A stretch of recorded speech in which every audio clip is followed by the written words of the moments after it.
তোমাদের জন্য অনেক প্রোডাক্ট দিয়ে আমাদের মেন প্রোডাক্ট। এখন যে আওয়াজটা তোমরা শুনতে পাচ্ছ সেটা হলো গিয়ে এই মাইক থেকে আসছে। তো যেই নয়েজ ক্যান্সেলেশন বাটনটা চাপ দেবো, একবার সিঙ্গেল ট্যাপ জাস্ট চাপ দিলাম, দেখো এটা সবুজ হয়ে গেছে, আর একটা পাল্টে নীল থেকে সবুজ হয়ে গেছে। তো এখন তোমরা যে আওয়াজটা শুনতে পাচ্ছ, তাহলে তুমি ফিলও করেছো ক্যামেরার মধ্যে যে নয়েজ ক্যান্সেলেশনটা অন কিভাবে হলো, ঠিক আছে? আওয়াজটা হয়তো পাল্টেছে। এখন বলবে যে নয়েজ ক্যান্সেলেশন অবস্থায় আওয়াজটা কেমন লাগছে।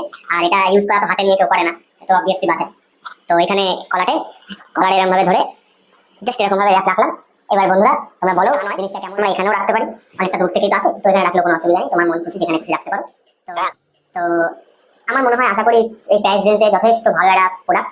তোমরা যে কোনো কেউ যার প্রয়োজন আছে এই প্রোডাক্টে, যারা কেউ ভাবছো যে নতুন কোনো মাইক কিনবো বা নতুন কোনো প্রোডাক্ট আমি নেবো, অনেক দামের দিকে যাচ্ছ, আমি বলছি আশা করি তোমাদের ভিডিও বানানোর জন্য এই মাইকটা প্রথম অবস্থায় এনাফ। আমি নিজে এটা কিনলাম আজকে, আমার মনে হচ্ছে খারাপ হবে না, আশা করি ভালোই হবে।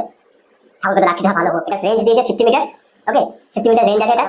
তো দেখা যাক দূরে গেলে কি হয়। বাজেটের মধ্যে এই মাইকের মতন প্রোডাক্ট আশা করি আর তোমরা পাবে না।